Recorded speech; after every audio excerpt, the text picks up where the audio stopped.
Hey guys, how's it going? It's another week of DFS Jags fantasy football stream here with my co-host Chris Caldwell. I'm Riku Mukherjee. How you doing, Chris?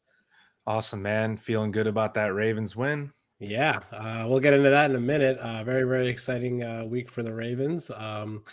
But before we get started, just wanted to say like, comment, subscribe to the Nickel City Mafia YouTube page. The more subscribers we get, the more we can keep doing this week to week and get you guys that good information.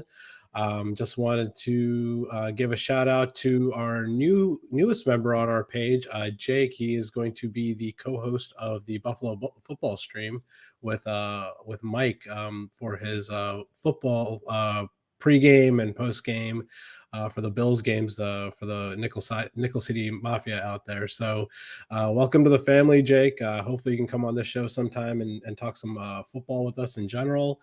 But for right now, he'll be doing the Buffalo only show with Mike. I believe they do it on Fridays and then the post game on Sunday or something like that. But I think yeah, Mike needs us on his show every now and then too. yeah, I know we can talk some Ravens. But yeah, same thing like we've been doing for the last couple weeks. If you guys have any feedback on if you guys want us to talk about anything else, let us know. We are doing our best here to give you guys some information on a recap of last week and looking forward as far as fantasy outlook for players for the rest of the season. So yeah, let's hop into it. We're gonna talk about the very first game on the slate here for us, and we're gonna talk about the Ravens game. Ravens winning 19-17. And before we jump into the game, let's watch that beautiful kick at the end of the game by Justin Tucker. Fire it up, Mike.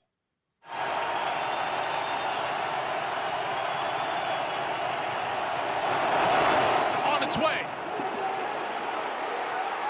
It bounces off the crossbar, and it's good. Oh my goodness. Oh my goodness. Oh my. Did that just happen, Greg?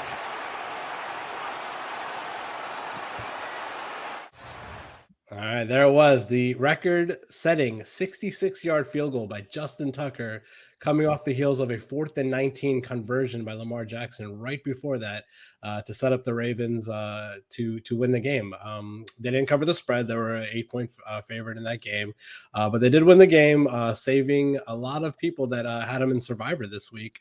I'm in a Survivor league where they were very, very heavily owned. Obviously, I was not cheering for the Ravens to lose the game, but if they did, it would have knocked out a good portion of that Survivor league. But it is what it is. The Ravens win the game.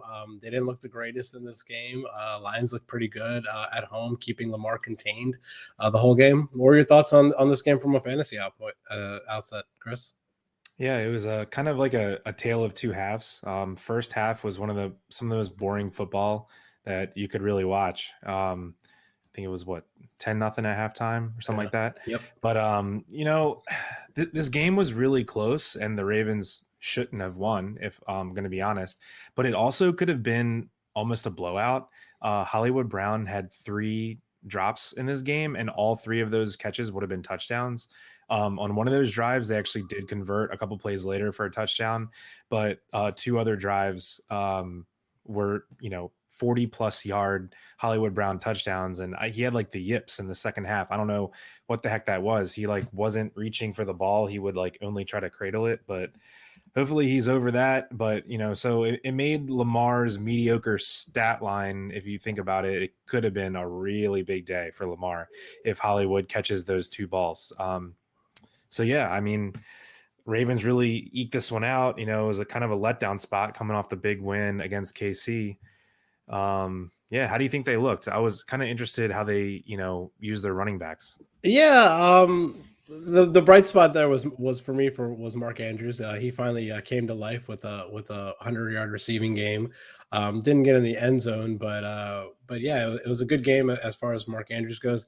Marquise Brown, I don't know, man. Like he's had a proclivity to drop passes in the past, and it does scare me a little bit.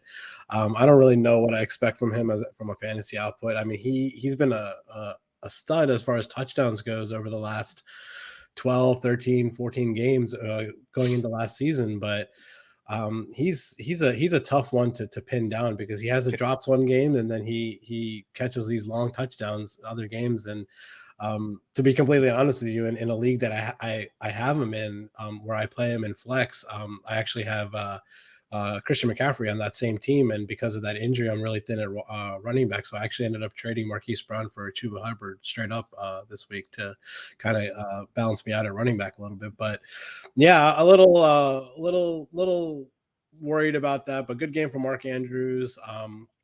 TJ Hawkinson was on the other side of the ball was a complete dud this week. Yeah, he this was his first bad game of the year. Mhm. But just one more thing about Marquise Brown while we were talking about him. I saw a stat today. If he catches both of those touchdown passes, which were wide open touchdown passes, he's going to catch 98 times out of 100. If he catches both of those, he's wide receiver 2 on the year. Yeah, So he's having a good year. Yeah. I mean, I the guy is like all he does is catch touchdowns. So dating back to last year, I think he finished the year like 5 out of 6 or 6 out of 7 touchdowns per game to end the year. But yeah, Detroit wasn't really much to take away. But my biggest takeaway was DeAndre Swift is that dude. Like their offense looked like absolute shit until they finally said DeAndre Swift is our guy. He's our focus of our offense. You know, his stat line almost doesn't give him justice of how much he affected the game in the second half. Mhm. So once they finally decided to feed him, the Lions had ball control. They were making explosive plays. DeAndre Swift is freaking awesome, especially if you're in a PPR format. Go acquire DeAndre Swift, but I doubt you'll be able to because I don't think anyone's selling. Yeah, the thing that I wanted to see was in a Lions game where they're in contention to win the game instead of like garbage time, end of the game when they're getting crushed by like 30 points, where he's racking up all these catches and stuff like that. I wanted to see how they used him in a tight ball game like that they had in this week where they had a chance to win the game, and they rolled him out. They were throwing to him consistently out of the backfield. He didn't have a great rushing day. He did get in the end zone, but receiving wise, he looks like an absolute stud when it comes to receiving touchdowns. Yeah, top 10 lock running back from here going forward. Yeah, I mean, I don't really see Jamal Williams eating too much into his work. I just continue to think that he's going to catch a lot of balls, and in PPR formats, he's a stud. Yep, agreed. Let me ask you a question though. So a bit of news that the Ravens got this week, at least today, was Rashad Bateman is cleared to practice again. He's going to come off the IR that he was on to start the season. So he will be practicing. I don't think he's going to probably play this week. Maybe not next week. He's probably going to need a couple weeks of practice to get under him. But what is your take on him and his potential output and him eating into targets on the team? Yeah, this was one of our waiver wire pickups of the week last week. If you have IR spots, throw Bateman on there. I mean, his pedigree is unreal. I mean, he was an unreal college producer.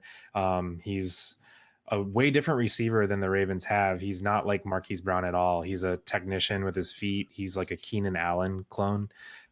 So I'm stashing him on my bench wherever I can because you really just don't know. If he could easily come in and just be that go-to target for Lamar Jackson. So if I had to bet money on it from here moving forward, I still think Hollywood is going to outscore him for the rest of the year. But on that off chance that he really just clicks and produces just like he did in college, you got to have the guy on your bench. Yeah, that would be a really, really good addition to this Ravens offense, I think, if they have another reliable pass catcher outside of Marquise Brown and Mark Andrews. So I'm tired of them throwing these up to Devin Duvernay and all these no-name guys. I'm not even high on Sammy Watkins at all, but it'd be nice to have a reliable guy that they can go to outside of Hollywood and Mark Andrews to bolster this offense even more than it already is. Yeah, man. All right, so we're gonna move on to the next game that we're gonna talk about here. Bears versus Browns. The Browns put a shellacking on the Bears here as a 7.5-point favorite. They won the game 26-6. Justin Fields' debut start in the NFL, and he looked. I don't even know I don't even know what you could. SHYT. Yeah, shite. Yeah, I don't even know what you can say is worse than awful. But he looked really awful. Charles Nagy didn't look like he had any sort of game plan for him, which is weird because they looked like they had plays for him in the preseason. He was lighting it up in the preseason, but against a first string NFL defense, which I kind of said in our preseason show where he didn't do the greatest against Alabama in the national championship game last year. He looked more than pedestrian. So I was not impressed with him at all. Browns, on the other hand, looked great on defense. I think Myles Garrett had like 4 sacks, 5 sacks, something like that. So they look good. They look dangerous. It looks like them and the Ravens are going to be competing pretty heavily for this AFC North crown this year because the Steelers look like shite also. But yeah, what were your takeaways from this game, Chris? My takeaways is that for now, I think the only player on the Bears that you can start in fantasy is David Montgomery. For the second straight week in a row, I think he handled 100% of running back carries in that backfield. If you think about it, that's unreal. I mean, how many teams does that happen on? Yeah. Not even on the Titans with Derrick Henry, right? I mean, the Bears are the only team that have a 1 running back committee. So it's not even a committee, right? Yeah. I don't even know if you can really start Allen Robinson with any sort of comfort level because at least not with Justin Fields at quarterback, or at least not this week right now. I mean, first game jitters, I'm sure that happens. I mean, I guess the bright spot is he didn't throw an interception. Sure, but I think for now, Mooney can stay on the waiver wire and Robinson, he's a flex play. I don't know that you probably drafted him as your wide receiver 2 or maybe even wide receiver 1. Unless you're pretty desperate, I'm not playing him because the Bears I think they ran like 33 plays. I don't know. Their offense, Matt Nagy's the favorite to be first coach fired because the guy has no clue what to do with talent. It's kind of been apparent for the past couple of years, but now it's like blatantly obvious. Yeah, about the Browns, it's like they're like, to me, one of the most boring teams to watch because they just continuously run the ball for like 4 or 5 yards every play. And it's like, okay, they just take their time and just like cut you. It's like, I don't know. It's like they're always, they never have huge fantasy production because they just slowly grind out every game. I don't know. What do you think about the Browns? Browns, they just continue to prove that they can run out these 2 running backs in Chubb and Hunt and get you pretty good production and like you can confidently start both of these guys. And we always have this fear of Kareem Hunt eating into Nick Chubb's workload, but he does. But then Nick Chubb also has 90 yards on the ground and needing it in the end zone, but he could have easily gotten the end zone in this game. But Kareem Hunt had a monster game. He had like 150 yards total from scrimmage, a touchdown. But I'm going to kind of go against what you said in the preseason, but I was actually surprised. OBJ looked pretty good. They targeted him a lot. He looked spry a little bit. He didn't look like his old crappy self that he's been for the last couple of years, but I was definitely surprised by his target share. I guess he is the only wide receiver like with any sort of talent. Landry's not there right now, so remember that. But yeah, I'm a little bit with you. Still not making any moves to acquire Beckham, but he looked okay. He looked pretty good. We'll see what happens when Landry's back, but I'm not in a rush to start any receiving options on the Browns just because, like you said, like to date on the year, Kareem Hunt is running back 8 and Chubb is running back 10. And I don't think anything's going to change. I don't think Baker is startable in a 1 QB league. They play way too slow and they don't throw the ball enough. So, go ahead. Do you have anything else to say about them? That's it. Real quick about the Bears. We are getting information that we don't know who they're going to start at quarterback this week. It could be Andy Dalton, but I don't think it's going to be Andy Dalton. I think he's still hurt, but it's probably going to come down to either Fields or Nick Foles. They do have a pretty favorable matchup this upcoming week against the Lions at home.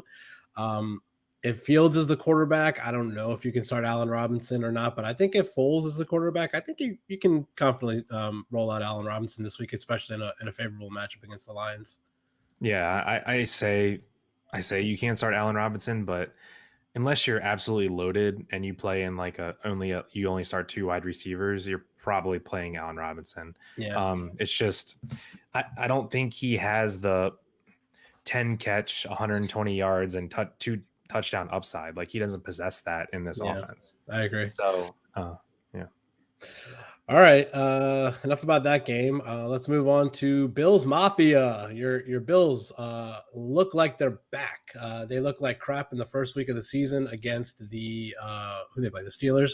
But these last 2 weeks, they have put a shellacking on the Dolphins, and they have absolutely crushed the Washington football team this week, winning the game. Running away 43-21, easily covering their touchdown favorite spread. They look really good. Josh Allen looks wonderful. He had almost 400 yards passing, 4 touchdowns. He set a Bills record. Did you hear that? For what?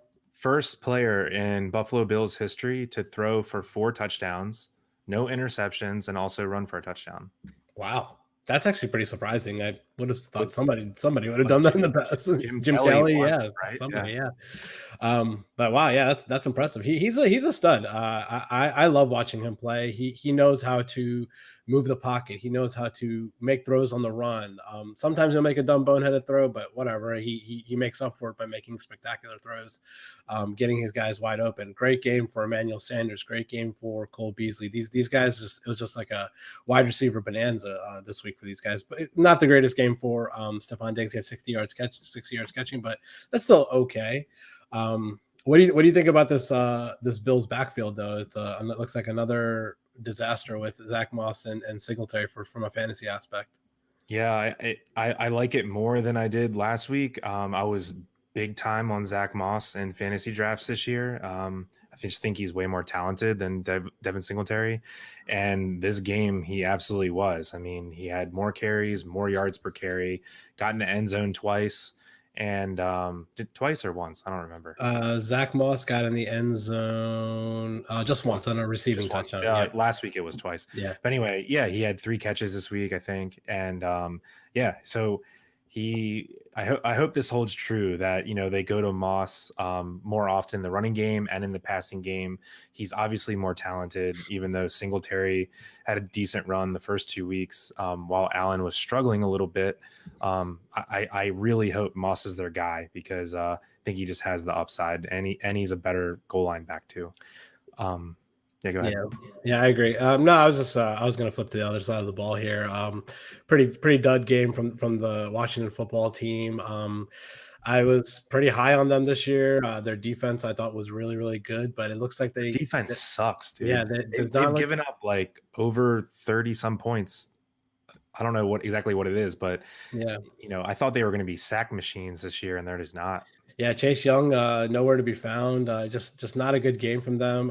From any sort of fantasy production. Antonio Gibson, bad week on the ground. He did have one nice catch, a 73-yard touchdown catch, but that play was unreal. Yeah, they need to get the ball more. I mean, that was a wild play. I think they need to get him the ball more in the passing game. Like I don't know. He was a receiver in college. Yeah, sure. Not the greatest game from Terry McLaurin or Logan Thomas got in the end zone, but 42 yards. But pretty dud game from Washington from a fantasy aspect. Any thoughts on Washington? With Heineke at QB, I don't even know what the recovery time is for Fitzpatrick. Is he out for the year? No, he's not out for the year. I think he's on short-term IR or something like that. Okay, yeah, because their offense with Heineke is just not really moving, and I don't know. McLaurin's having an okay year, but Curtis Samuel's coming back next week or the week after, so it's going to muddy the water a little bit. I don't know, man. I just don't think with Heineke at QB they can support more than 1 or 2 good fantasy games on their team. No matter who they play, I just don't think they're ever scoring 35 points. Yeah, I agree. The weird thing is that usually you would think that they're still in competition for NFC East, but I mean, we'll get to them later, but Cowboys look good. I don't know. I'm interested to see when Washington plays Dallas, what that game is going to be like. But I think Dallas is shaping up to be a notch above everyone else in that division. But we'll get to the Cowboys a little bit later. Anything else on this game before we move on, Chris? No, just that people need to stop not believing in Emmanuel Sanders. He was Yeah, when we talked about draft preparation, said Emmanuel Sanders is one of the best late round picks you can have. Um, Here he I think is. I think if you have a chance to own a piece of that offense from a wide receiver aspect, whether it's Diggs, Beasley, or Sanders, I think you can start all of them comfortably. Like Diggs, obviously, you're not gonna bench Diggs at wide receiver, but as a flex play for Beasley or Sanders, I think that you have no worry to that. You know, are you gonna get a couple games where they go 2 for 20 or 2 for 30 or something like that? Yeah, probably. But Beasley's a PPR machine, and Sanders catches these long balls for touchdowns, especially when the number one corner on the other team is matching up against Diggs. So Allen's gonna get him the ball for sure. And one more thought on that is Gabriel Davis hasn't done shite yet this year. Yeah, He's not a cut candidate for me yet, because if there's an injury on any one of those top three guys, he's going to have the production that Sanders and Beasley have been having. And plus they run four wide all the time. yeah, So although they are using Knox more this year, he had a really nice touchdown catch Sunday. So, but Gabriel Davis, I like his talent. I'm not cutting him yet. yeah. And have you seen the spread for the early game this week? 17. Yeah, -17 against the Texans at home. And I kind of like the Bills, to be completely honest with you. I was wrong last week taking Washington on the show as a 7.5 point dog, but the How Texans does yeah, how the does Houston Texans keep up with them in Buffalo? They don't. exactly. Yeah, I think Buffalo's gonna roll them this week. The only thing I could possibly think of maybe is like if they jump out to a big lead at the beginning, like 17 or 21-0 or something like that. They do have a date with Kansas City next week, so maybe they look ahead to that a little bit. Maybe take the gas off the pedal a little bit, and Houston maybe backdoors or something. But maybe like a Bills first half play or something this week against the Texans. I think they're probably gonna be like -10 or something, but I think they're gonna come out strong, and I think they're gonna blow the doors off the Texans this week. So they're definitely gonna move to 3-1 for me this week. I'm gonna root for a Davis Mills Josh Allen shootout. Yeah. All right. So next game, we're going to talk about the Chargers and the Chiefs. A very, very exciting game. Chargers win this game at the last minute, 30-24. Before we get into a fantasy aspect, I got to tell you about my one of my big bets that I had this week. I didn't discuss it on the show, but in this game, I had the under of 55. So let me tell you how the last couple minutes went for me on this game. They were tied 24-24. The Chargers tied it up. They kicked the ball to Mahomes with like 2 minutes left in the game, 24-24.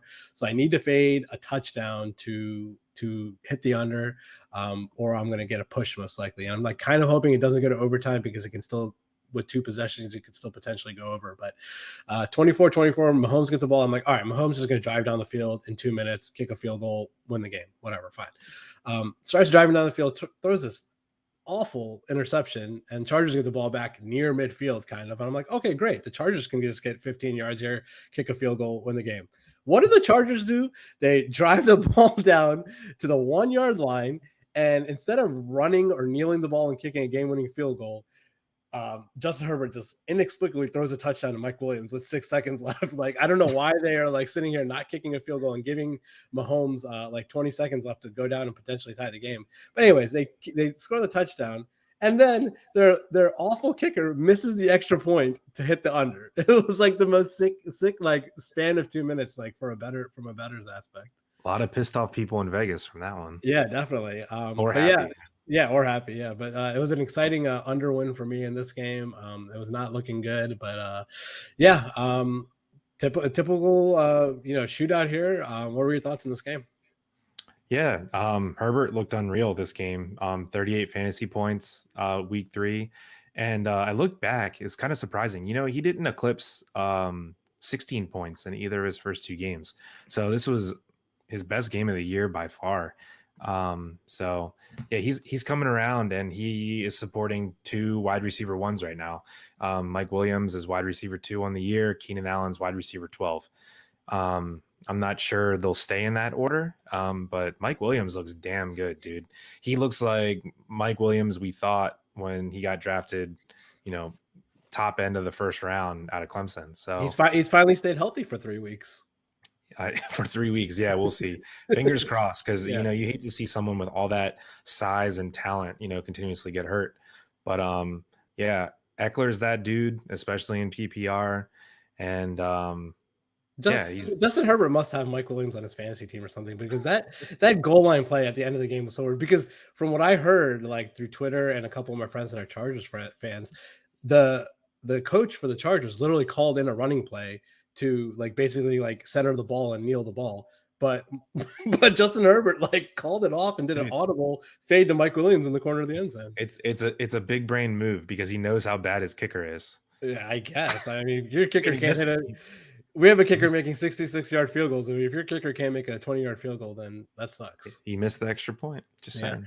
My biggest takeaway from this game was looks like CEH is back. 17 rushes for 100 yards. Really good game on the ground for Clyde Edwards-Helaire this week. He fumbled again. Yeah, he did fumble again. We'll see how that goes. Yeah, I don't know. But typical game from Kelsey, 7 from 104. Hill not doing the. Yeah, go ahead. In a PPR league, are you trading Travis Kelce for any player 1-for-1? No, absolutely not. I was thinking of that today. I can't think of one player except for a healthy Christian McCaffrey or like Dalvin Cook if I'm really running back needy. Yeah. But even then, I'm like, why am I giving up the single greatest advantage, which is having Travis Kelce at tight end? Yeah, you're getting like 15 to 25 points like every game from him. He's like such a lockstep at that position. Yeah. Any other takeaways from this game? Tyreek Hill's like not really producing at his capabilities for him the last couple weeks. Yeah, he's definitely having a down year so far. Buy low candidate. I mean, Tyreek Hill is Tyreek Hill. I don't care what anyone says. So if anyone in your league has Tyreek Hill and is antsy to move him, throw out an offer for someone who's overproduced so far. So I'm not worried about Tyreek Hill.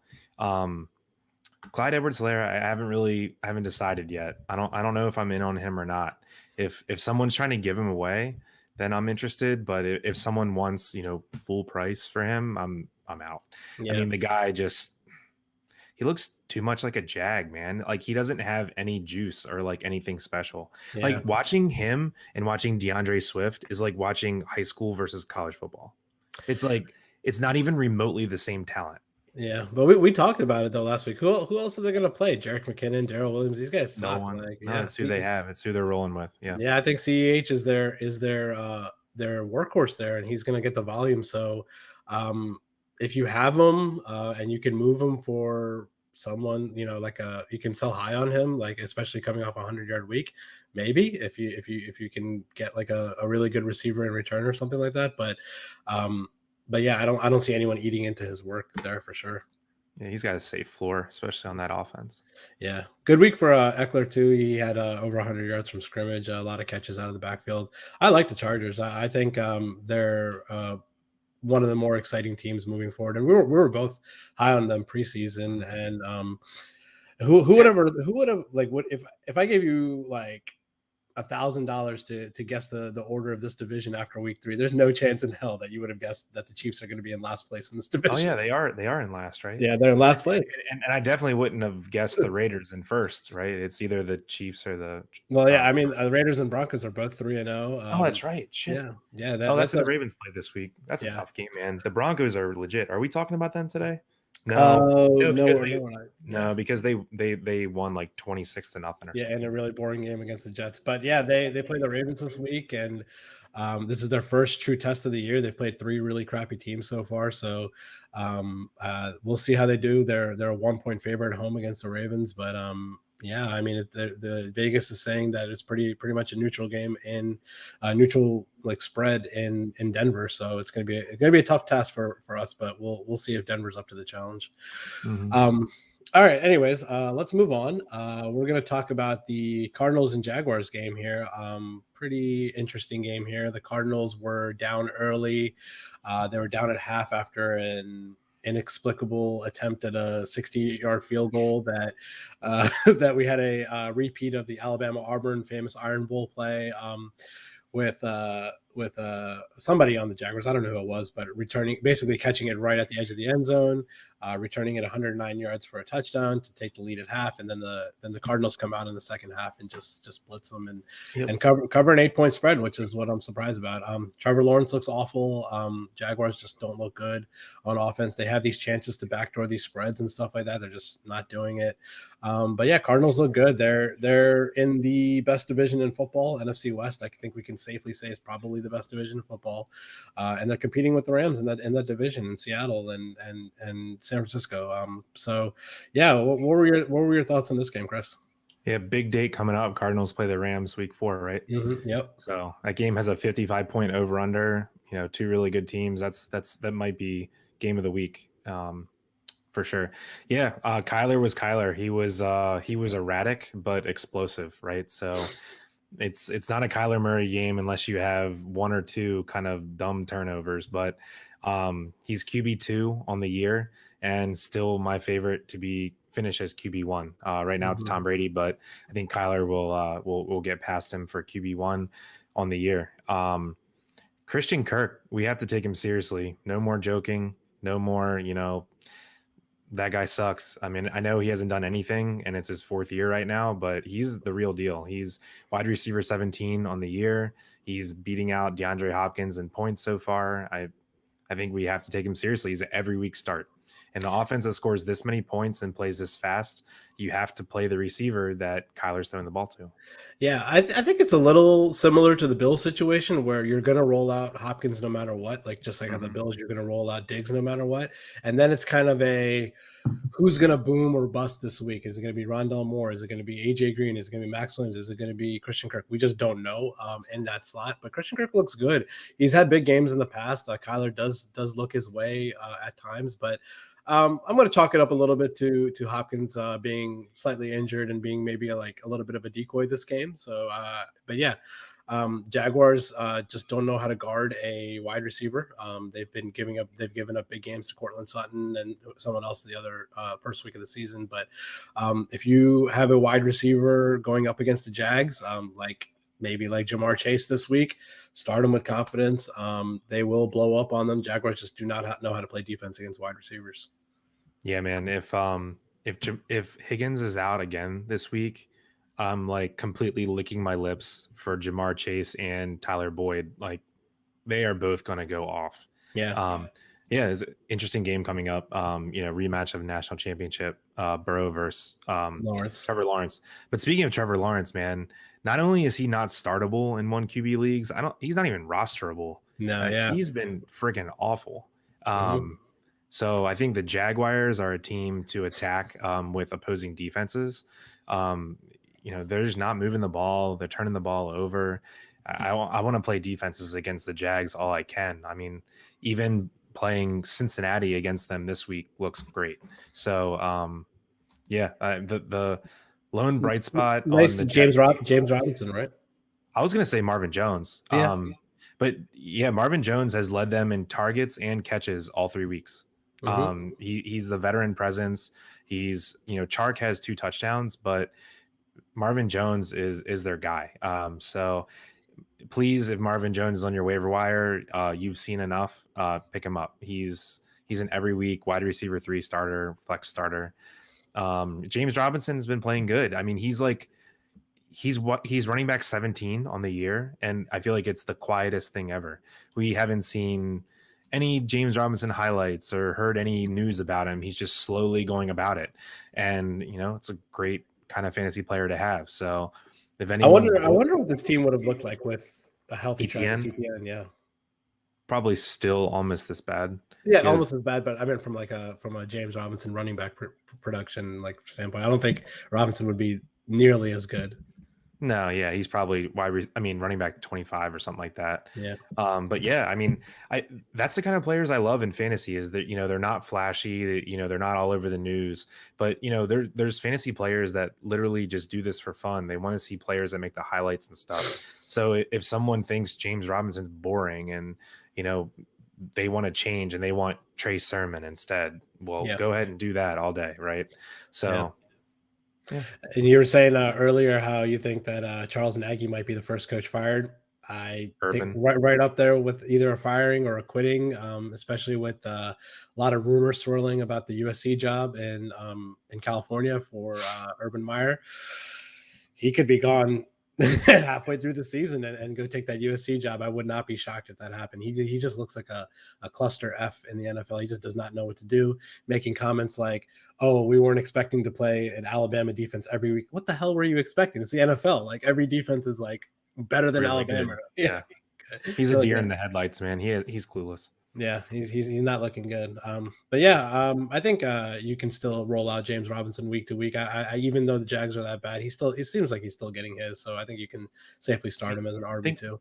think about it. They went 1-15 last year, and he finished as like RB6. Yeah. So yeah, roll with James Robinson, no questions about it. I'm even looking to acquire him. Yeah, and then like you said, I think you can drop Trevor Lawrence at this point. There's got to be someone better on the waiver wire than Trevor Lawrence at this point. Mhm. All right, let's move on. We're going to talk about another exciting game from this past weekend: Dolphins at Raiders, overtime game. Raiders pull it off in overtime, 31-28. Dolphins jumped out to a big lead at the beginning. Raiders came back, tied it up. Actually, they took the lead. Then the Dolphins converted a long fourth down or something and tied up the game, sent it to overtime. Then one of the weirdest coaching decisions that I've ever seen. They're losing by 3 in overtime, and fourth down and 4th and 2. It's like a 52-yard field goal or something. Instead of going for it and trying to win the game, they kick a field goal to tie the game and potentially tie the game, like end the game as a tie. I don't really understand that from Brian Flores. Like, I think in that position, you've got to go for it. Either try to win the game, or at least if you're going to go for the tie, at least try to knock some more clock off the clock so that the Raiders don't get the ball back in that situation. And then maybe go down. And then if you're stuck kicking a field goal with like 20 seconds left, at least that game is going to end in a tie. But inexplicably kicks a 52-yard field goal, which isn't a guarantee, with like 2 or 3 minutes left, which is plenty of time for Derek Carr to go down the field. We saw it against the Ravens, him do that really 37 fast. seconds. Yeah. So they kick a field goal, make it 28-28. Carr just drives down the field. They kick a game-winning field goal to win by 3. So pretty exciting game from like just a overall betting aspect. A lot of people were betting on the Dolphins this week. They covered a 4.5-point spread. But from a fantasy perspective, what do you think, Chris? Yeah, so Jacoby Brissett had a very game manager type of game. 22 of his 32 completions went to Gesicki or Waddle. I said it on last week's show. Waddle's the guy, and Waddle is the guy. He had, I think, 12 catches this past week. So if you played Waddle in a PPR format, you're killing it right now, because he is the fast guy that they're hitting on crosses and quick hitches and stuff like that. So he looks really good. I know he didn't put up a ton of yards, but that offense was anemic pretty much. So Jalen Waddle he should be owned in all leagues, but make sure he is, and make sure he's in your wide receiver 3 or flex spot, because they're going to him as the main guy. Myles Gaskin, a little bit of a disappointing year so far, but I like him as a buy low target, because I don't think his usage could get any lower than it is now, and he's still kind of hanging in there from a production perspective. So if you kind of view these first 3 games as his floor and kind of base your trade around that and figure it can only get better, I think you're right. Yeah. Also, 10 catches from Gesicki. It looks like Jacoby Brissett looks to him a lot more than Tua does. So good game from him. But like you said, Jalen Waddle, PPR machine. On the other side of the ball, Bryan Edwards, good game, 3 catches, 89 yards. Peyton Barber on the ground, 23 carries for 111 yards. Where the hell did that come from? I don't know, but yeah, he does he does suck, and he was going for fabs that cleared like this morning in some of my leagues. I was seeing him go for like $25 or $30, and I'm just like, you guys do realize that Josh Jacobs is going to come back like this week or next week. And I was just asking some people, like, why did you bid that much on Peyton Barber? And they're like, well, I'm just, thin at running back, and, just in case what Josh Jacobs is hurt again, he seems like a good play. And I'm like, okay, I guess. Can we just do like a little lesson here on people that play in leagues with fab like budget? Please don't ever bid more than $15 or $20 on anyone unless you're going to 100% use them that week and probably the next couple weeks. It's literally not worth it. You'd rather have your money at the end of the year to be able to get anyone you want at any time, or like snipe players from other teams that have injuries. So people that spend $25, pick up a player, and then he sits on the bench, especially someone like Peyton Barber, who has no future outlook on the Raiders. I mean, he's only there because Jacobs is hurt and they don't like Kenyon Drake running the ball. He's more of a receiver. He's droppable, right? Kenyon Drake. He's just not in PPR. Not in PPR. Yeah. Okay. But if you spend more than $5 on Peyton Barber, I have a real problem with you.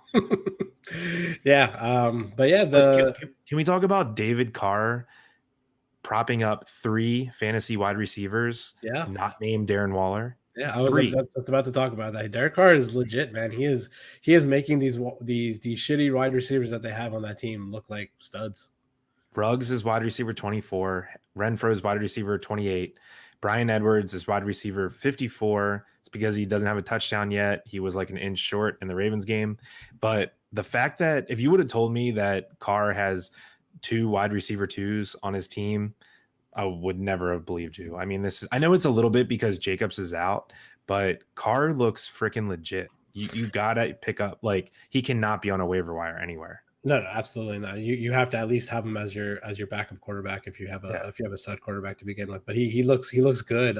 He's definitely I would say the biggest surprise, I would say, this season so far as someone that we didn't expect this kind of production from. But he has that team 3-0. John Gruden looks like he coached them up really well this offseason, and they look good. I'm not sure who they play this week. Let's see here.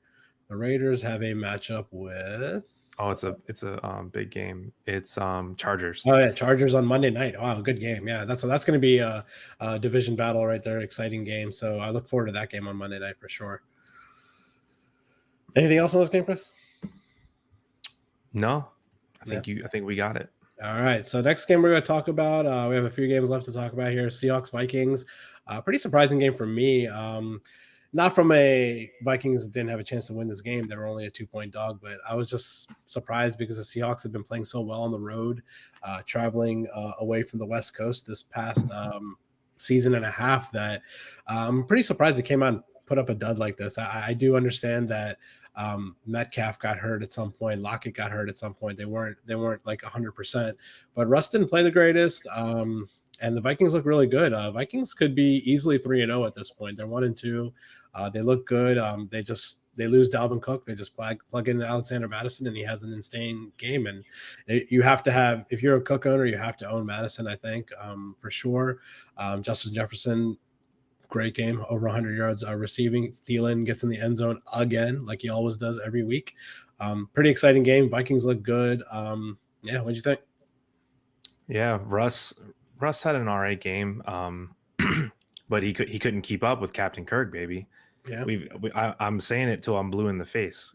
Kirk Cousins is like probably the most underrated quarterback in the NFL, at least from a fantasy perspective. 8 touchdowns, no interceptions on the year. He's QB5 on the year. He's so damn consistent.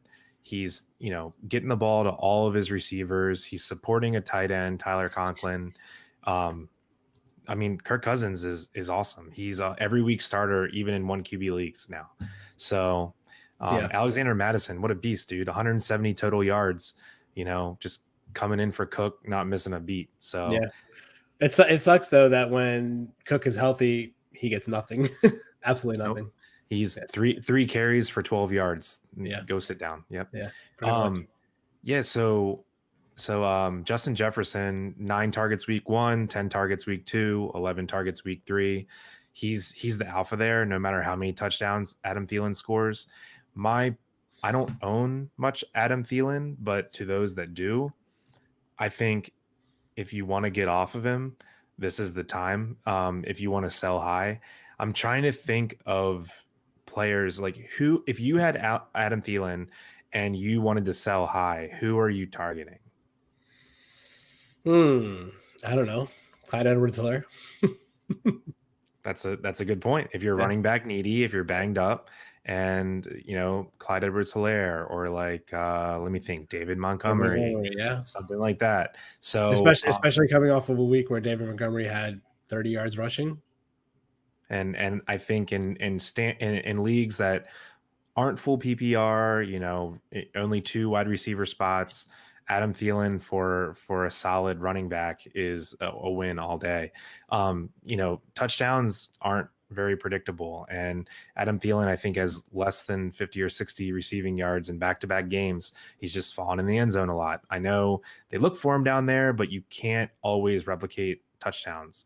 You can replicate targets and yards. So I'm selling high on Thielen if I own him.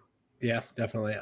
Speaking of one running back committees for the Seattle Seahawks, Carson, he's a beast. I'm not really sure where he's at right now, running back wise on the season, but I think he's running back 16. Yeah, running back 16. You can roll him out with confidence every week. I don't see, besides an injury, I don't see anyone eating into his share. Looks good. 12 carries, 80 yards, a touchdown this week.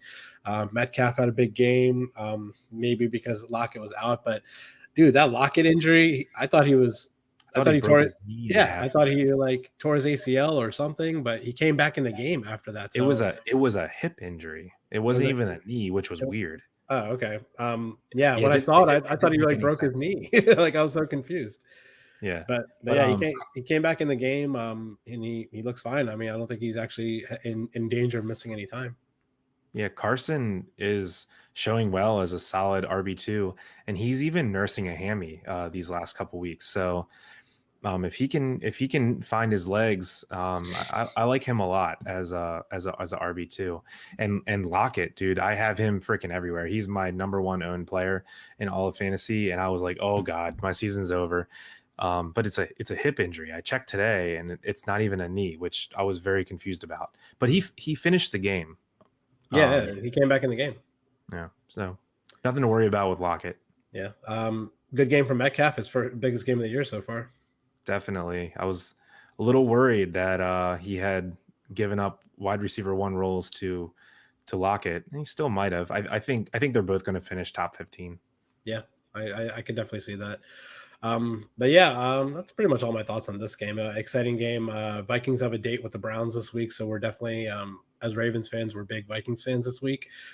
So go Vikings. Help your fellow purple team and beat the Browns this week. Okay, I'm gonna list 3 running backs, and you have to tell me what order you have them ranked for the rest of the year. Okay. Josh Jacobs, Chris Carson, James Robinson. Chris Carson's definitely 1 for me on that list. If Jacobs comes back like this week, like and is healthy, I would probably say Jacobs and Robinson. Yeah. I'm Carson, Robinson, Jacobs. Okay. So yeah. we both agree Carson's number 1. Yeah, I agree. Okay. All right. Let's move on to a showdown of 2 of the best teams in the NFL. Rams versus the Bucs. This was my biggest bet of the week after looking at the lines more and more on Sunday. I absolutely pounded the Rams on Sunday. I thought that this was a huge look ahead spot for Tom Brady going into, and Gronk also going into New England this upcoming week. I did not think they were going to come out and be able to handle the Rams this week. In my opinion, right now, and take it for what it's worth, but I think the Rams are the best team in football. They're number 1 across a lot of power rankings that I've seen this week. I think they are absolute stud team. Sean McVay is finally, has a quarterback that knows how to throw the ball. Matthew Stafford's probably an MVP candidate right now. And Cooper Kupp, absolutely just insane. Another 100-yard game, 2 touchdowns. He's wide receiver 1 in fantasy right now. Just an absolute stud. Tampa Bay, they can't stop anyone. It just looks very different than the defense we saw in the Super Bowl last year. Yeah. Tampa Bay, shock. I'm just as shocked as you are.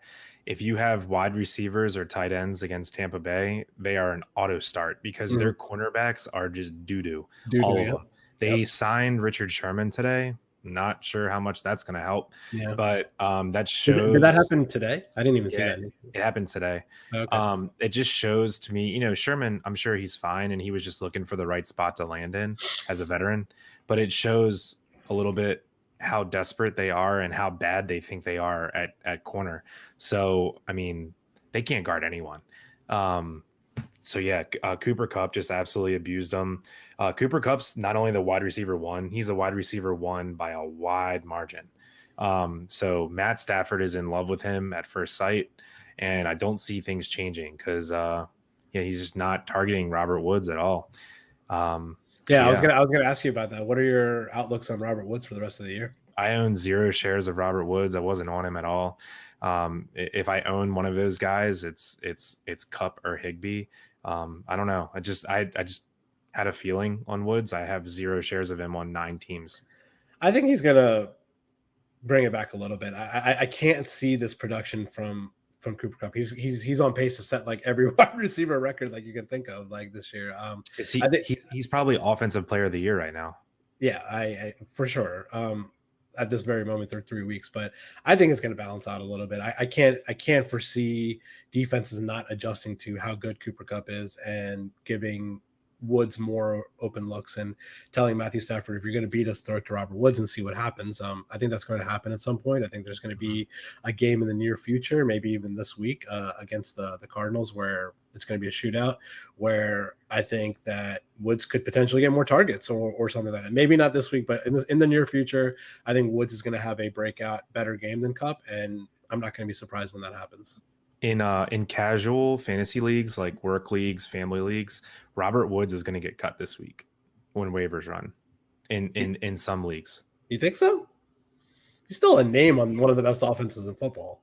That's a tough cut. I don't think I would say go on Yahoo tomorrow and look at Robert Woods' ownership percentage. I bet it's not 100 or 99 like it should be. I bet it's like 95. I just have a feeling that 3 straight weeks, and plus like his name is boring. I have a big theory about exciting names people own more than like Dan Brown or Robert Wood, right? You don't like Bobby Tree? I mean, if you call him Bobby Tree, I love him. If you call him Robert Woods, I don't. But yeah, that's kind of funny. Sonny Michel filled in fine for Darrell Henderson. Stinks. Yeah, well, I mean, 20 carries was fine. Obviously, you're not rolling him out if Henderson's healthy, but he was fine. Buccaneers still got there's an offense. Evans had a great game, 108 yards receiving. Godwin at 74.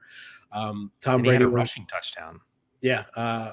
Speaking of rushing, Tom Brady was the leading rusher in yards for the Bucs this week. So I don't know about that. That's kind of weird. So, okay. This is the second game in a row, or maybe all 3 games, where their backfield is just. I mean, in this game, they were behind for most of the game, though, so they had to throw the ball a lot. I get it. But in other games when they're ahead, what are they doing? Not running the ball more. But okay, so even when you're behind, I hate to say it, but like the shotgun draw running play is like the most automatic 8 yards in all of football. Yeah. And like, where is it at? Like, why is the leading rusher for Tampa have 17 yards every week? Yeah. It's like the most puzzling thing I can think of. Ronald Jones, I don't even think you can roster him. Yeah, and then remember when you said Giovanni Bernard didn't do anything? We see that when they're behind in a game, 9 for 51 for a touchdown. That's pretty good for receiving.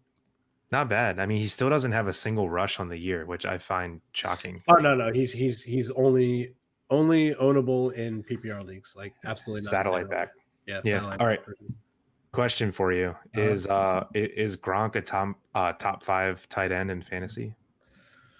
Like, is that? Are you asking me as like a fact question or like? I'm saying like, do you think he is?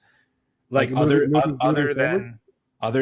forward, other than Kelsey, Kittle, Waller, and Hawkinson, is there anyone you'd rather own than Gronk?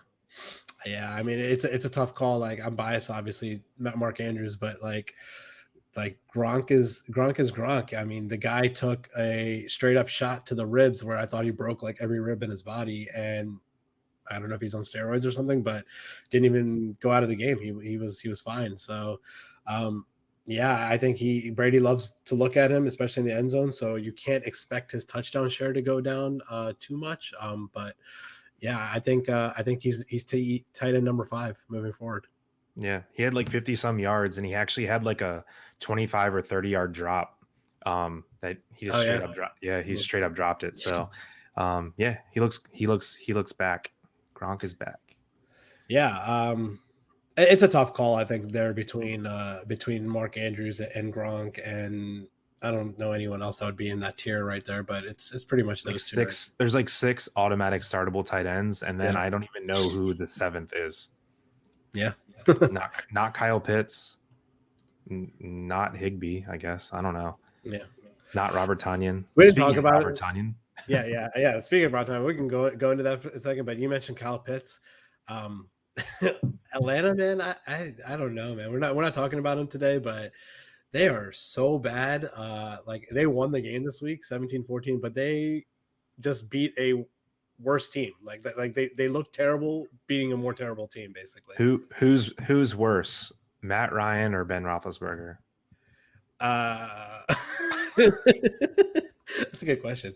Neither of them can throw the ball farther than 18 and a half yards. Yeah, I was doing a little like power ranking, like of the bottom quartet of quarterbacks in the NFL, and I had like Wilson and Fields, and Ben was in that category, and in my opinion, Carson Wentz is garbage also.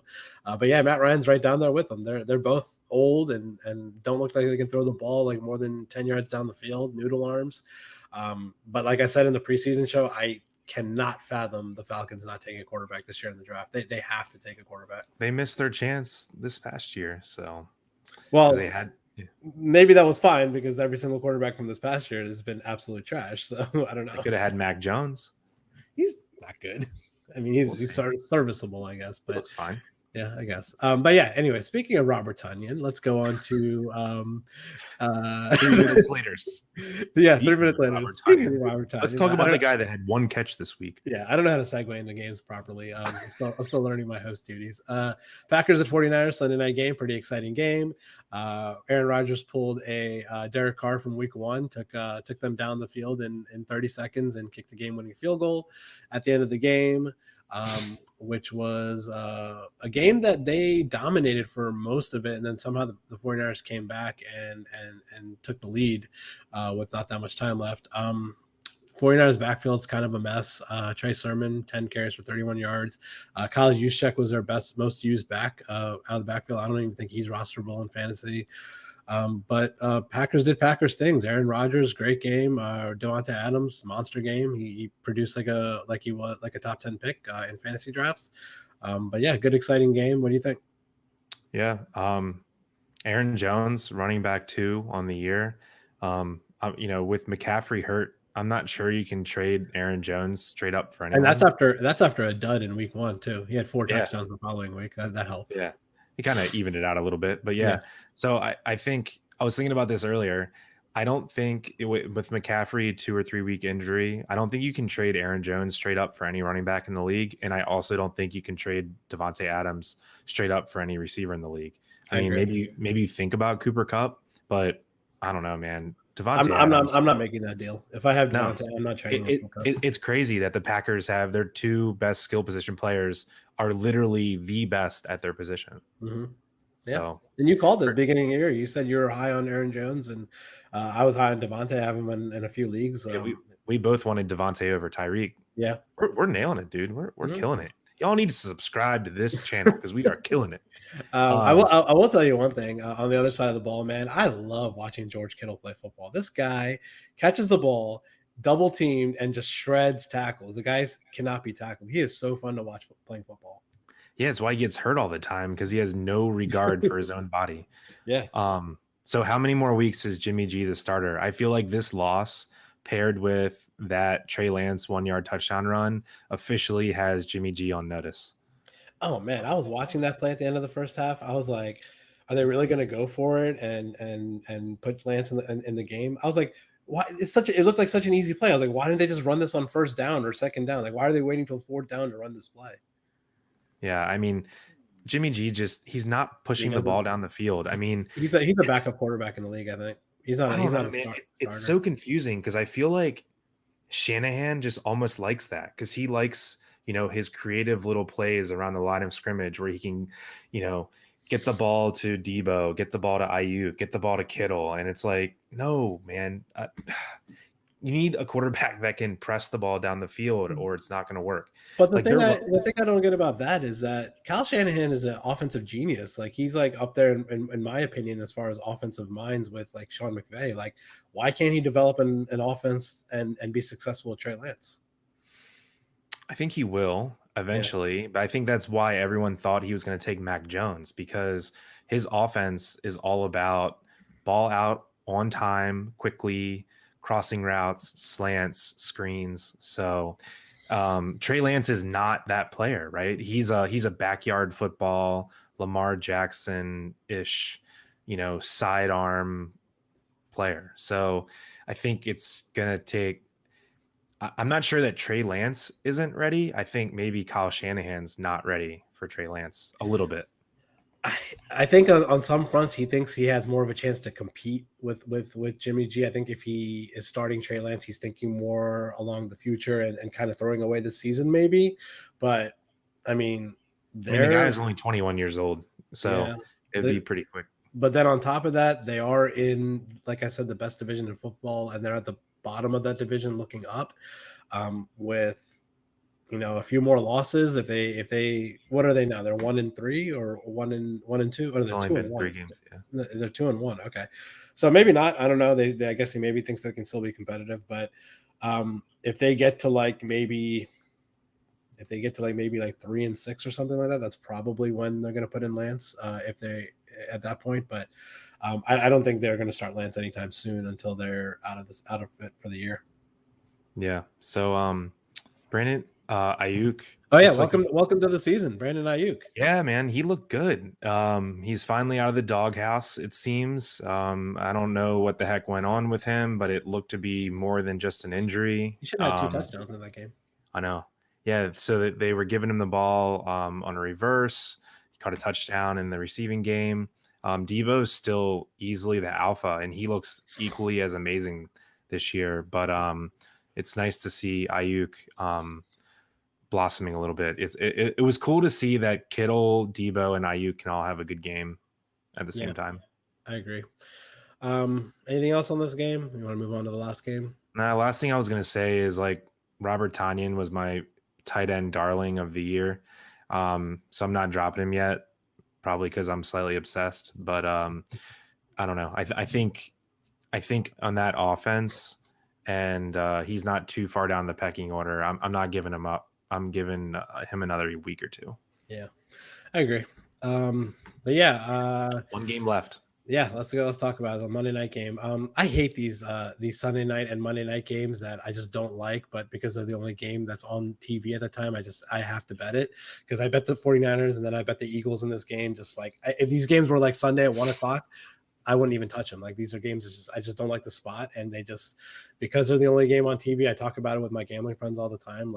I hate it. I hate when these toss-up games are the only game on the slate. But aren't the lines usually sharper on Sunday night? Absolutely. Yeah. I don't know. I thought the 49ers at home as a 3-point favorite it was a good bet, and then I just thought the Cowboys weren't as good as they look, and as a 4-point dog for the Eagles, I pounded the Eagles even though I shouldn't have because I didn't really like the game. But anyways, Cowboys absolutely dominate 41-21. This game, the final score, winning by 20 points actually was a little bit closer than what it probably could have been this was a blowout. This was a first game back at home for Dak since his injury.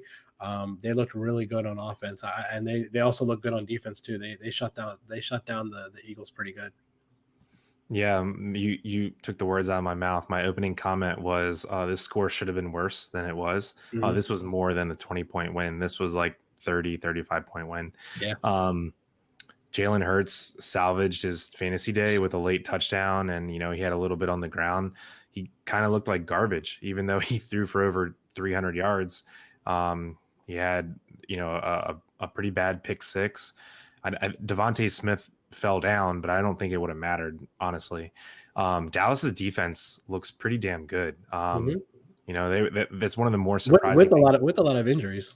I know, right? It's like they were the defense that everyone attacked last year in fantasy, and now I'm not saying to steer clear of them because I think there's going to be a lot of shootouts, but I don't think they're just going to roll over. That corner they have, what's his name? Trayvon Diggs. He's a stud, man. He was like all over the field on Monday.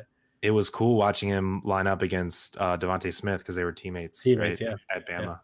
But dude, the craziest stat of this game for me, Miles Sanders averaged 13.5 yards per carry. Really? On 2 carries. 2 carries for 27 yards. What the hell is that kind of stat line, man? Tell me, I don't even know how that's actually possible. It's like, so in my biggest money league, I traded away. Let me tell you my trade I did. So I traded away Miles Sanders this past week. It was, let me think of it. It was Miles Sanders and Jamar Chase I gave up. And I acquired Deontay Johnson and Jonathan Taylor. Okay. I mean, this was before the games. So this is before Jamar Chase caught another touchdown. But I feel like I was buying low on Deontay because he was hurt. But he's been a target monster this year. I know Ben sucks, but like, I don't know. Yeah. And I feel like Jonathan. I think he might have lost that trade. Oh, the thing is like, how many touches did Miles Sanders get? 5. Yeah. Jonathan Taylor's Miles Sanders, I think, is another week or 2 away from kind of not even being startable. He had 2 carries against the Cowboys. I don't know, man. It's like I wanted to get out from under Miles Sanders so bad and replace him with Jonathan Taylor. Did you see the Colts are trying to trade Marlon Mack? Oh, are they? Yeah. So but I was like, they're down their best offensive lineman right now too. Quentin Nelson. Yeah. So mainly like that deal for me was if I could replace Sanders with the known production of Taylor, I don't even need him to blow up like he did at the end of the year last year. I think he finished like running back 5. What about the known production of Jamar Chase, bro? It wasn't known. It was only 2 weeks. Now it's 3 weeks. It's about to be. Now it's 3 weeks, and it's very known. It's about to be 4 weeks when he goes off this week against the Jags. Yeah. Well, here's the thing. Okay, so here let me put it in context a little bit. The league is only 2 wide receivers and a flex, and my other 2 wide receivers are Lockett and Diggs. Okay. So I hadn't played Jamar Chase yet because I hadn't had the ability to. So I was like, okay, if I can use one of my bench pieces to upgrade Sanders to Taylor, then I wanted to roll with it because my other running back's Aaron Jones. So I guess it is what it is. Yeah, but I don't know. Miles Sanders stinks. What are your thoughts on the Dallas backfield? I was so happy that they got Tony Pollard involved. I felt like a father that watched every week. I know, but even more involved. Like he had almost as many touches as Zeke. But then Zeke also had a good game. He got in the end zone twice. I know. I think they both ran for like 5.5 yards per carry. Yeah. But it's crazy to me. If I would tell you Dallas scored 41 points, and then I would follow that up and say Cooper and Lamb combined for 7 targets, you wouldn't believe it. It was a Dalton Schultz show. Yeah, it's like the Cowboys did whatever they wanted on the ground and, passes near the line of scrimmage. Yep. There was no reason for them to stretch the field because even like CDs, like, he had like 20 yards per 3 catches for 60, 70 yards. His, a couple of his catches were on screen passes. So they were like keeping everything near the line. If you stream tight ends in your league, start tight ends against the Eagles. They're like at the bottom of the league in guarding tight ends. Yeah, and it looks like Dalton Schultz is pretty comfortably ahead in the tight end race there. He's outproducing. Yeah, he's outproducing him every week. Yeah. Not that you were in a big rush to get either of them. Yeah, no, right. But yeah, Dallas looks like they're the class of that division. I don't see anyone competing with them. No. And the Eagles are what do you feel about Jalen Hurts? I mean, he didn't look good, but I think he's QB 8 or 9 on the year so far. He's exciting to watch. I don't really know, like just like I didn't know before the season. I don't really know much about this head coach, but seems like they're formulating a plan for him. But um, he's fun to watch. I just don't know. They want him to be Lamar, but he's not Lamar. He's not good, as talented as Lamar, but he's like a poor man's Lamar, I guess. I don't really know. Yeah, I think he's actually ahead of Lamar Jackson in fantasy points so far this year, which is crazy because he hasn't looked half as good. Yeah, I but mean, who would you rather own moving forward? oh, Lamar easily. Yeah. I meant to say that actually during the Ravens talk. Lamar Jackson's QB 10 so far on the year, and I feel like me and you are huge Ravens fans. We watch every second of every game. I usually watch the games twice. Lamar Jackson's QB 10 so far this year, and let me tell you, there's so many points left on the field with him. He hasn't even begun to peak yet. So if you can buy low on Lamar, it's the time to do it. Does he have a rushing touchdown yet this year? One? Oh yeah, he had 2 against the Chiefs. He had 2 against the Chiefs. Okay. Yeah. But I feel like he's not. He has 2 drop touchdowns from Hollywood. Bateman is just about to come back. I feel like he's really going to ramp it up on the ground too. So I think Lamar's a solid buy low. If you can, I don't know.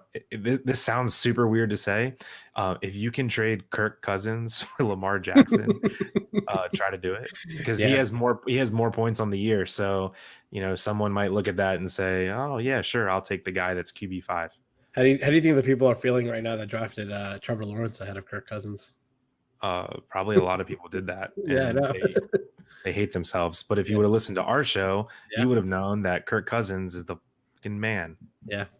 All right.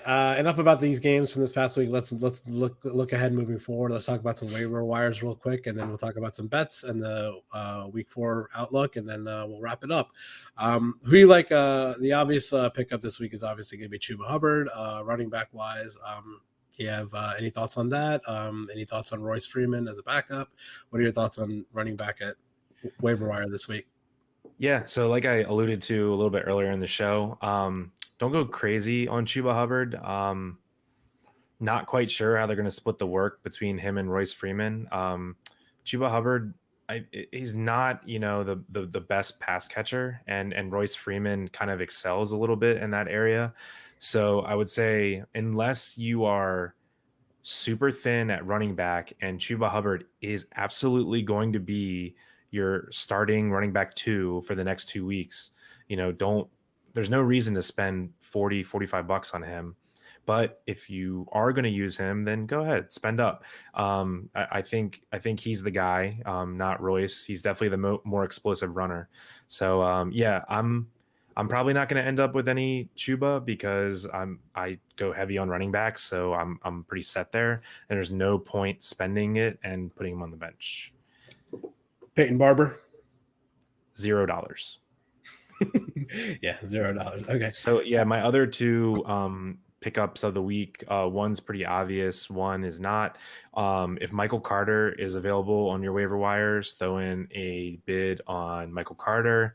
I hate you, Rick, because I dropped him without really thinking about it after week 1 in one of our leagues, and you picked him up, and I hate your guts because I want him back. I'll trade him back to you. What's that? I'll trade him back to you. All right, I'm offering you a trade as soon as we hang up this call. So he's been the Jets' most used running back in each of the last 2 weeks. So I think they're going to start leaning on him. Anyway, moving on, a not obvious one. I kind of want your feedback on it. So James White is out for the year. So the JJ obvious. Who are you going to say? Ramondre Stevenson? And Ramondre Stevenson is not even close to the same player as James White. They're very different. Ramondre Stevenson is a LeGarrette Blunt type back. He's not a pass catching back. JJ Taylor, which is why I think JJ Taylor is the obvious fill-in. We need to pay attention to who they dress this week. Yeah.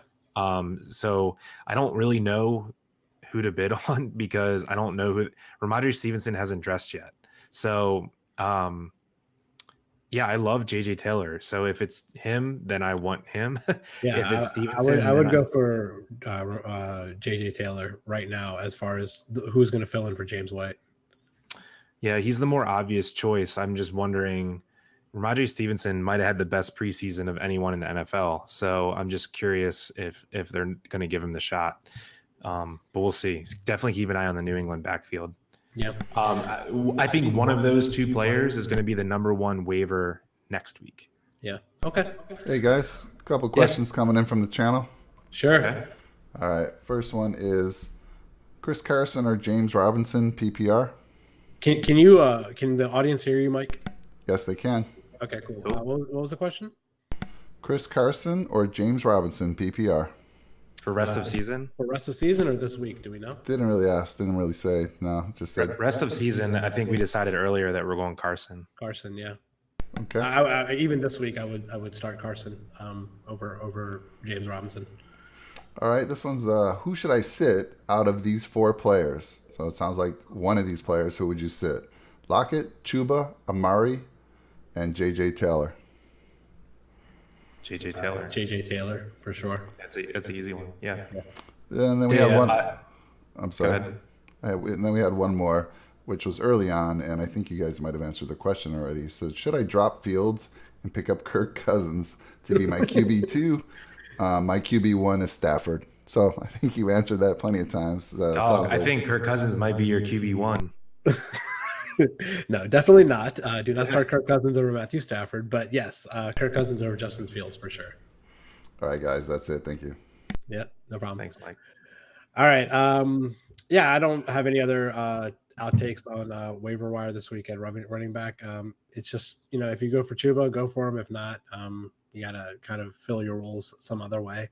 Wide receiver wise, I see that Tim Patrick's still available in a lot of leagues. He caught another touchdown this week.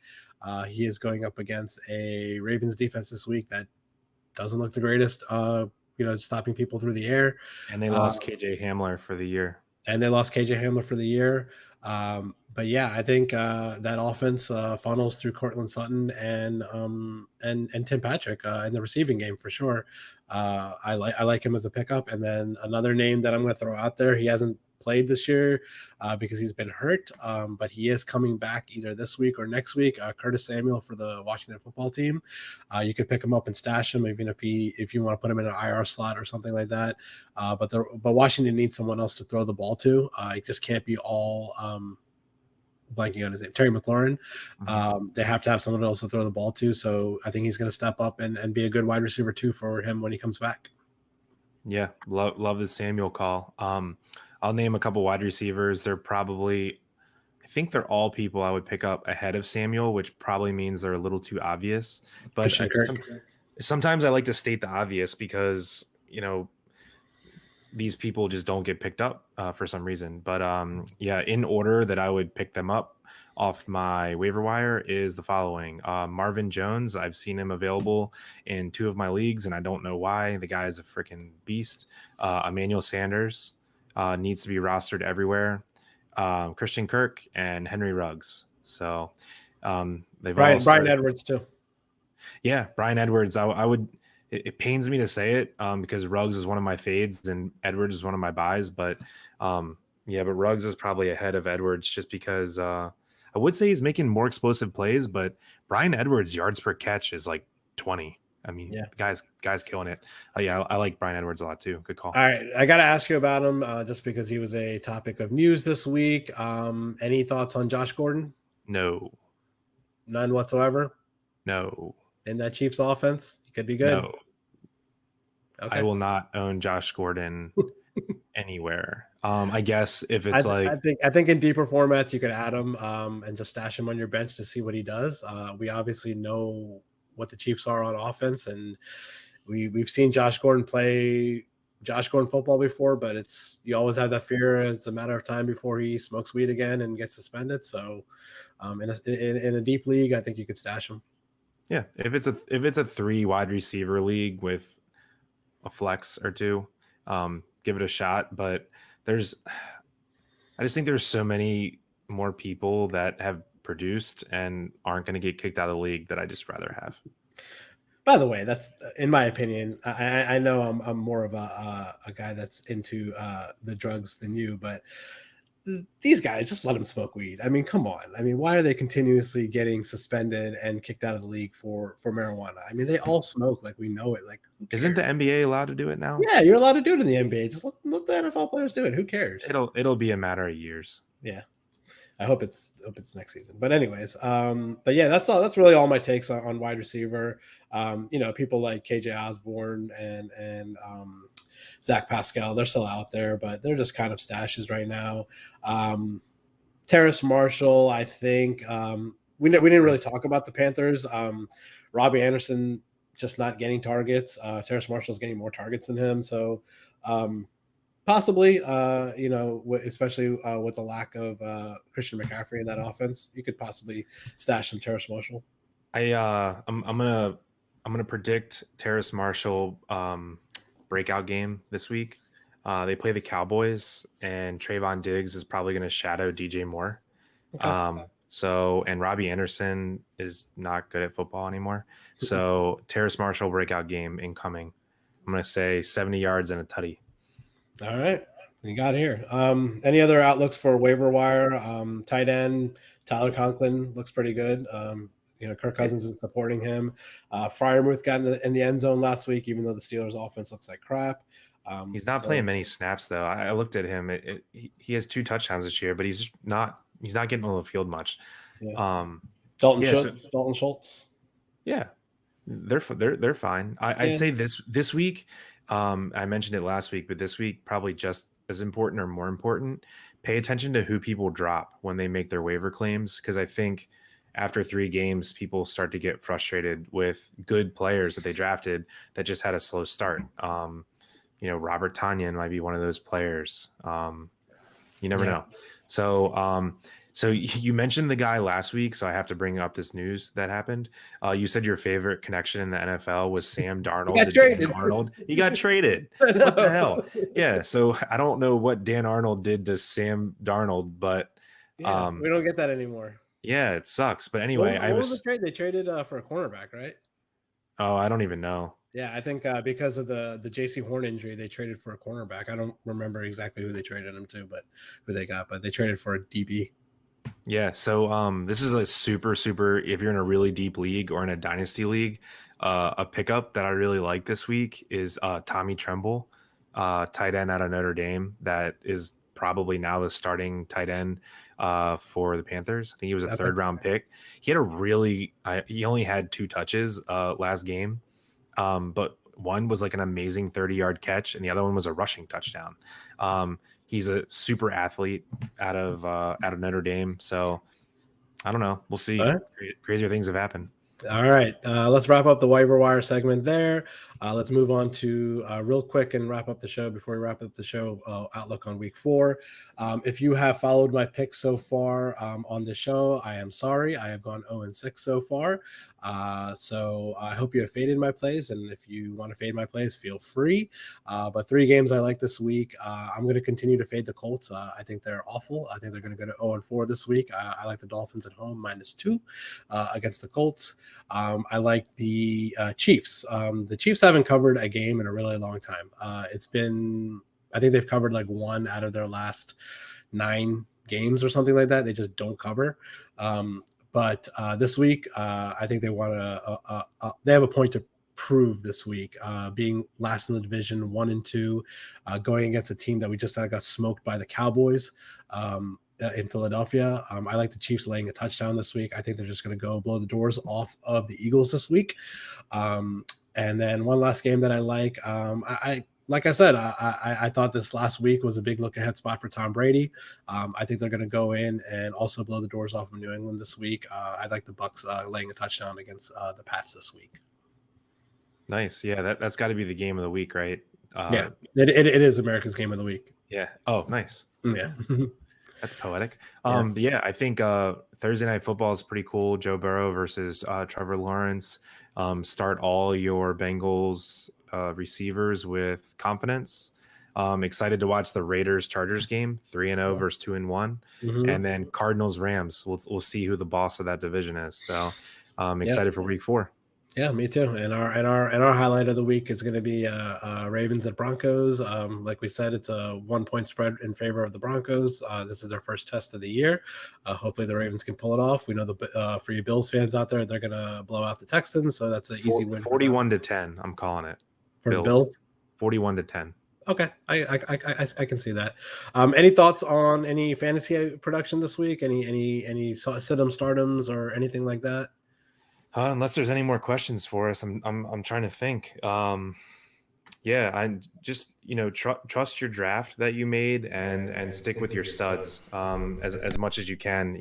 As long as you're hanging in there with injuries, try not to overreact. It's still really early in the season.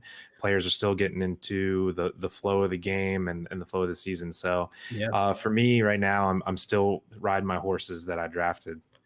Are you getting desperate in any leagues that you're 0-3 making trades? If I was 0-3 in any leagues, I'd tell you how it feels, but I'm not. So in all 9 of my leagues, I have at least 1 win. So I don't know. You'll have to ask someone else that question. Yeah, you'll have to ask me because in our league, you are getting abused in like. I just do not know how to play fantasy defense because I'm scoring okay on my teams, and the other teams are just like the highest scorer of the week every week, and I'm just getting the doors blown off me with like these blow up games from James Robinson and Kareem Hunt. I went up against like the 2 of the best running backs last week, so such bullshit. I'm just getting unlucky in this fantasy season, but yeah, I'm getting desperate in the leagues that I am 0-3 or 1-2. I'm looking at trying to make some trades and make some moves for trying to give up some studs for some two player guys that I could get potentially. But yeah, I would say with the extra game this year, you have a little bit more time to make a comeback. But the other thing is if you play in leagues with not that many people available on the waiver wire, if you're playing deep leagues, bye weeks are looming. So start stashing some players because you're going to need them soon. More injuries are going to come. So look for these deep guys, start stashing them on your bench. And you got bye weeks coming up where you're going to have to start some guys. Hey guys, got a couple more questions in the channel. Sure. And Aiden, shout out to you, man. You've been trying to get your question answered a few times, but let me see if I can understand it correctly. So Amari Cooper, Jonathan Taylor, Tyler Lockett, or Chuba Hubbard. What is your... not JJ Taylor, Jonathan Taylor. Yeah, big yeah. difference. Jonathan. Exactly. Okay, yeah, that's a big difference. So Jonathan Taylor. So the question was, who do we sit? Right? Yeah, that's what I think he's asking. Correct us if we're wrong, Aiden. But I think that's what you asked initially. You said, who should I sit out of these 4 players? So I think you made the mistake of saying J.J. Taylor versus Jonathan Taylor. Yeah. I don't know, Chris. What do you think? I think. I mean, I'm not a big Amari fan in general, so he's possibly sittable. But I think if you're going to pick up Chuba Hubbard and you're thin at wide running back, you got to start him. I think if you see, my gut is to not play Chuba. But you picked him up for a reason. Well, I don't know if you picked him up. It might have just been on his bench. True. I don't know. I'm going with. I'm not sitting Lockett. I'm sorry. He had one bad game because he got banged up.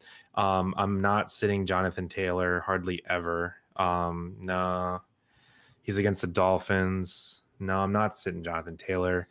And Amari Cooper plays who? Let me see. Amari Cooper is against the Panthers, possible shootout. Yeah, I'm gonna sit Chuba Hubbard. All right, you got it from him. Chuba Hubbard for Chris, Amari for me. I just don't like Amari Cooper. I just never play him. I never own him. Well, I have him this year, so I'm hoping Chris is right. Any other questions, Mike? Yeah, we have one more. Jonathan Hernandez, Gleaton, thanks for coming to the channel. I have Russ, Carson, DK. Looking to trade Carson and one of my other wide receivers to potentially upgrade. I have Deontay, Pittman, Fuller, Kirk, Moore. 10-man, half PPR. Looking for people to target as a result. So that's a long question. So it sounds like you're trying to trade, since you have 3 people on the Seahawks, you want to trade Carson and another wide receiver to upgrade your running back or upgrade your wide receiver? I don't really. Did you get that, Rick? No, I didn't get what position he's trying to upgrade. I'm assuming running back. Yeah, let me say it one last time. I have Russ, Carson, DK, looking to trade Carson and one of my other receivers to potentially upgrade. I have. He doesn't say who he's trying to upgrade. I have Deontay, Pittman, Fuller, Kirk, Moore, 10-man, half PPR, looking for people to target as a result. So I don't know. It doesn't really say who he's. Yeah, I looking to mean, upgrade. yeah. If you're trying to trade Carson and a wide receiver to upgrade at running back, you can. I think obviously who do you think as far as the target goes, Chris? If you're trying to do that, I would do Carson, and then I would probably trade Kirk because he's produced the best so far, but doesn't really have the history, right? So you could do Carson and Kirk for someone like Nick Chubb, Jonathan Taylor. Yeah, someone in that range. Yeah, let me give him one more. Let me give him one more name. So Chubb might be shooting too high. So let me make sure whoever you're trading for is an upgrade over Carson, because we both like Carson. But I understand that you're trying to get rid of the Seattle trio there. So make sure it's someone that's better than Carson. Okay, so yeah, let's do that's a good point, Rick. Is you don't want to make a trade for like you don't want to trade like Carson for Clyde Edwards-Helaire. Like I don't think that's no. worth Yeah. it. Let's say Carson and Kirk, or and talk to your trade partner, see who he likes or she likes, right? So I think that's something that I do in almost every trade. I sometimes send blind trades, but I'll usually like message the person or text them and say like, hey, I'm going to offer you a trade in a half hour, out of these three receivers, who do you like best? And, see who they like, because that matters, who they like. So I would say Carson and Kirk for Chubb, Carson and Kirk for Zeke, Carson and Kirk for Najee Harris, Carson and Kirk for Jonathan Taylor. One of those four. Yeah, those are some good names for a target there. All right, guys, we got one more coming in. I like this. All right, would you trade A-Rob, Allen Robinson, and Mitchell for Edmonds and Devontae Smith? Need an RB2 badly. So some guy who needs an RB2 badly, he's saying, would I trade A-Rob and Mitchell for Edmonds and Devontae Smith? Man, that's a you're asking a guy that just traded for Chase Edmonds in one of his leagues today. Yeah, I love Chase Edmonds. If it's a PPR league, I'm doing that, because I think Chase Edmonds has looked really good this year, and I think he's like running back 15 on the year. Even though Connor got both touchdowns last week, it's James Conner is a walking boot, and I think Chase Edmonds I think he's looked good, and I think he's a lock for 4 or 5 catches a game on a high-paced offense. He's going to get a goal line touchdown here and there. I would do that trade. Yeah, it sounds like you're much more needy in running back than receiver. If that's the case, we were talking about how much we don't love A-Rob moving forward. So if you can move off A-Rob and upgrade Elijah Mitchell, who we have no idea what his role is going to be. I mean, he's hurt right now. When he comes back, is he even the guy? Because you have Sermon in town. You have Jeff Wilson coming off IR soon. We can't even promise that Elijah Mitchell is a thing. So you're throwing away potentially a nobody for an every week running back 2 in Chase Edmonds. And you're moving down in receiver from A-Rob to Devonta Smith. Devonta Smith is a rookie. He could always ascend as the year goes on. Do the trade. Yeah, one thing that I will say, I don't know if Chris has ever mentioned this before, but if you have the option to upgrade at running back, it's always a lot more valuable than trying to upgrade at wide receiver, because I think wide receiver is a lot more replaceable. Yeah, like you can find wide receivers on the waiver wire, or even on your bench or something like that you can fill in. Like if you have Emmanuel Sanders on your bench and you're trying to trade away Allen Robinson, okay, I mean, you can play Emmanuel Sanders in that spot if you want to. You're probably not going to on a weekly basis, but there's more guys that are available in the wide receiver slots than running back. If you have a chance to upgrade from Elijah Mitchell to Chase Edmonds, I would do it. I would pull the trigger. Yeah, the more and more I think about it, the more I like it. Do it.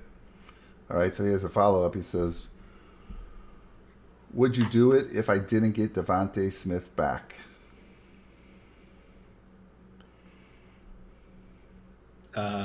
Yes, because I think That's basically trading, in my opinion. In all honesty, I think that's basically trading Allen Robinson for Chase Edmonds. Like, I don't think Elijah Mitchell plays much in that trade. yeah, that's fine. Yeah, that's a good point, Rick. Why not? So if you don't get Devonta Smith back, maybe try to just trade Allen Robinson for Chase Edmonds straight up, and then keep Mitchell, because you said you're desperate at running back, right? So I would see if he just wants to do it straight up, one for one. Robinson for Edmonds. Yeah, and even if he's stuck on Mitchell, I think I'm doing it because I think Devonta Smith isn't that far ahead of the replacement player that I'm getting off the wire. Yeah, I agree. Yeah, he came back and says, or just do Edmonds for A-Rob straight up. That's the trade right there. Make that one happen. Yeah, I would do that if I were you. All right. Well, thank you, Fantasy Football Stats Guy, for that. And then Charlie Zigman, he's been waiting out there a little bit. How's he pronounce his name? Chuba, or Edmonds? Chuba or Edmonds in PPR this week? Edmonds. Even against the Rams, I would play Edmonds. Yeah, I actually in games where it's so, first of all, that over under is 55. There's going to be points galore, and there's a pretty good chance that Arizona is going to be trailing in the second half. Yep. This is just a smash spot for Edmonds. I love it because James Conner is not going to do anything with Aaron Donald in his face. I think it's a huge game for Chase Edmonds. That's an easy pick for me. And one thing I will also say in addition to that, even if you are thinking about playing guys or sitting guys going up against a good defense, just keep one thing in mind, guys. The NFL right now in general, it's really hard to play defense. Like, even the Rams, who are a good defense, or even the Saints, who are a good defense, they still give up points, like, in this league. Like, it's hard to play defense. You cannot touch anyone and get away with it. Like, drives are continuing to be continued and stuff like that. So even if you're thinking, oh, am I going to bench Chase Edmonds because he's playing the Rams? Don't do it. He's going to get his. It's a shootout. The over-under is 55. I always trust Vegas when it comes to stuff like this. The over-under is 55 for a reason. They're going to get their points. I would say start Edmonds with confidence. And you know what, Rick? So, like, people shy away from tough matchups, but in fantasy, and I just kind of learned this last year and this year, if it's a good defense, but it's like two good teams, especially if it's like a primetime game, they go at each other and they go back and forth and score. The only time I'm fading a good defense is if, say, I have like the best player on a crappy team and he's against like a stud defense. Well, then maybe I'm thinking I'm not going to start him. But if I'm starting a really good player on a good team that's against a great defense, and it's going to be a game with over 50 points, I'm not shying away. I'm actually wanting it more because there's a chance that game could end up 35-33 or something like that. So, yep. All right. And then, so John Hernandez, Gleaton, hopefully we answered your question. He said, sorry for the confusion. I think we answered your question, but it's okay. Thank you for coming out to the channel. That kind of wraps up the questions out here on the channel, but love the support today from everyone. Yeah, thanks for tuning in, guys. This was probably the most questions we've ever had on the show. I really appreciate tuning in. If you haven't, give us a like on this video. That helps the algorithm on YouTube. It gets it out to more people. Definitely, or even if you don't like it, give us a thumbs down, because that also bumps up the algorithm, to be completely honest with you. But hit the like button on the YouTube video. Subscribe to us. Follow. Subscribe and follow us. We'll do this every week. We will do it through at least the fantasy playoffs through week 17 of this year. But yeah, I mean, if you have any questions for us, I play a lot of DraftKings also. So if you have any daily fantasy questions when it comes to football, please reach out to me. I love talking values on salary and stuff like that. On this format on this show, we're kind of talking more season long stuff, but I play daily fantasy every week in NFL. So if you have any questions about that, feel free to reach out to me. I will answer your questions. Anything else, Chris? Nah, man, just go, Justin Tucker. You're the freaking goat. Let's go. Best kicker in football. Yo, can you imagine? Just real quick, can you imagine if what's his name? The kicker for the kicker's name for the Cardinals? Matt Prater. Imagine if he made that 68-yard field goal and Justin Tucker's kick was the second longest of the day. That would have been wild. Yeah, he wasn't really that far away from making it. No, it would have been good from like 62 or 63 for sure. He was like maybe like 2 or 3 yards short, but that was an interesting play. I wasn't expecting them to try to a field goal from 68 yards. You might want to think again. Cliff Kingsbury makes some weird moves sometimes, but anyways, enjoy your week 4. If you have any questions, reach out to us. Good luck in your fantasy matchups this week. Good luck if you follow us on the golf show. Good luck if you have any golf bets this week. Tune in again next week. Tune in this weekend to Jake and Mike talking Bills this weekend. And then once again next week, me and Tony will be back with the golf show. Me and Chris will be back with the football show. If you have any feedback, if you wanted us to talk about something, reach out to us. Let us know. We'll be happy to change it up a little bit if you want it.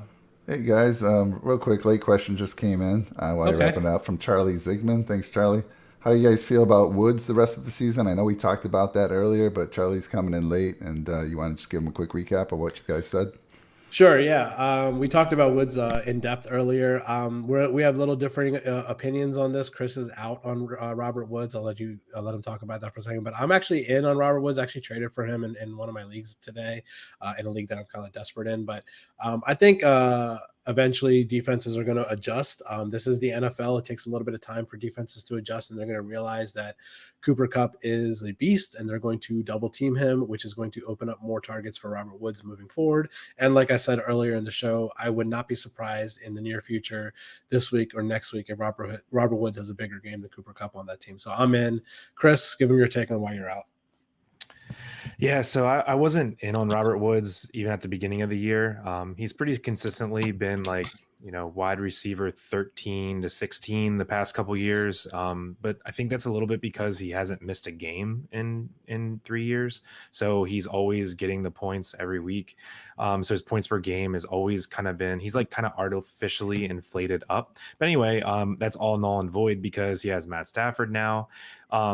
I'm not saying to drop him. I would not drop Robert Woods, but I don't think he's the wide receiver 2 that you drafted him to be.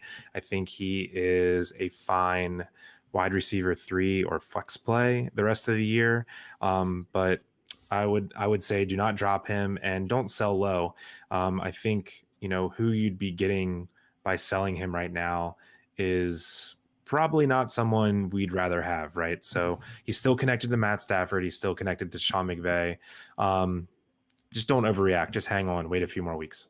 Yeah, we've seen Robert Woods have good games in the past with Jared Goff at quarterback. So I'm expecting a breakout game from him soon this year.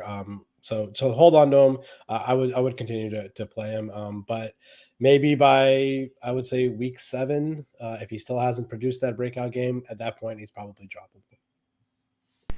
Fair enough. Awesome. And I see a couple guys joining. If you guys have any questions, just put comments. The guys, we'll get answers back to you in the comments. So yeah, absolutely. Don't think you have to get them answered here live. Just throw them in the comments. I'll get them over to Rick and Chris, and we'll get those answered for you. Yep. And also feel free to reach out to us on Twitter. Our Twitter handles are right there. We will answer all your messages. All right, guys. I think that's it for the show for today. Thanks for tuning in. We will be back next week, and you guys have a good week 4. Closing piece of advice: don't pick up Peyton Barber.